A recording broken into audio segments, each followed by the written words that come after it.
নমস্কার দর্শক বন্ধু, আজকে যে বিষয়টি নিয়ে কথা বলবো সেটি হলো নিজের রাশি এবং লগ্ন কিভাবে দেখবেন। এটি হলো অ্যাস্ট্রোসেজের একদম ফ্রি ভার্সন। এখানে কোনো পয়সা বা প্রো ভার্সন নয়। এখানে সিম্পলি নিজের নাম লিখবেন, আপনার যেটা শুভ নাম, নাম এবং টাইটেল দুটোই লিখবেন। তারপরে নিজের অংশটা দিয়ে আসবেন, এখানে ডেট দেবেন। আমার যেমন 14th ফেব্রুয়ারি, তো মাসগুলো এভাবে স্ক্রোল করে ফেব্রুয়ারি, তারপরে অ্যাডজাস্ট করতে হবে যে সাল কোনটা। উপরের দিকে হলো 90s যে সালগুলো, নিচের দিকে 2000-এর সালগুলো। তো সেইভাবে স্ক্রোল করে আমার 1993 সেট করা হলো। এবার আসবো টাইম সেটিংয়ে। টাইম সেটিংয়ে আপনার আগে আওয়ার, যেটা মানে কটার সময় জন্ম, তারপরে মিনিট স্ট্রাকচারটা, সেইবারে এবার এএম পিএম সেটা আপনি নিজে সেট করে নেবেন। দিয়ে তারপরে সেট অপশানে, আর সেকেন্ডের অপশানটা যদি জানেন সেকেন্ড কত সেকেন্ড, তাহলে সেকেন্ড উল্লেখ করবেন, নাহলে 00 করে দেবেন।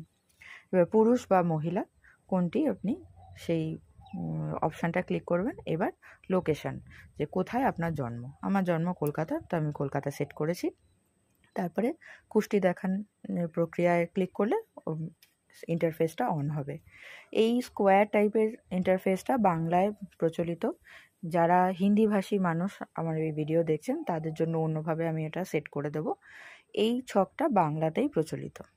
এবার দেখতে হবে যে আমার চ ওয়ার্ডটা কোথায় লেখা আছে। চ যেখানে লেখা থাকে সেটি হলো আমার চন্দ্রের অবস্থান বা রাশি। আমার এখানে বৃশ্চিক রাশিতে চ লেখা আছে, অর্থাৎ এটি আমার রাশি। আমার রাশি বৃশ্চিক এবং লগ্ন ধনু রাশিতে দেখাচ্ছে, যেটি বোঝাবে যে আমার লগ্ন ধনু। একদম একদম আপার মোস্ট যে স্কোয়ার বক্সটা, সেটা হলো একদম শুরুর ঘর, মানে মেষ রাশি। এবার তারপর থেকে অ্যান্টি ক্লকওয়াইজ ঘুরতে ঘুরতে রাশিগুলো আসে। একদম ফার্স্ট হাউস মেষ, তারপরে বৃষ, তারপরে মিথুন, তারপরে কর্কট, তারপরে সিংহ, তারপরে কন্যা, তারপরে তুলা, তারপরে বৃশ্চিক, তারপরে ধনু, তারপরে মকর, তারপরে কুম্ভ, একদম কর্নারে হলো মীন রাশি। এইভাবে তাহলে আপনারা বুঝতে পারবেন যে চ যেখানে লেখা থাকবে সেটি আপনার রাশি, এবং ল যে ঘরটাতে লেখা থাকবে সেটি আপনার লগ্ন। এবার লগ্ন ওয়াইজ কাউন্ট করতে হয়, সেটিও অ্যান্টি ক্লকওয়াইজ কাউন্ট করব, যে লগ্ন ওয়াইজ আপনার কোন ঘর। লগ্ন হলো আপনার দেহের বিচার করবে। লগ্ন যেখানে থাকবে সেই গ্রহ বা সেই ঘরে কোন গ্রহ আছে সেই অনুযায়ী সেটা ডিফাইন করা যায়। তারপরে তার দ্বিতীয়, তৃতীয়, চতুর্থ, পঞ্চম, ষষ্ঠ, সপ্তম, অষ্টম, নবম, দশম, একাদশ ও দ্বাদশ।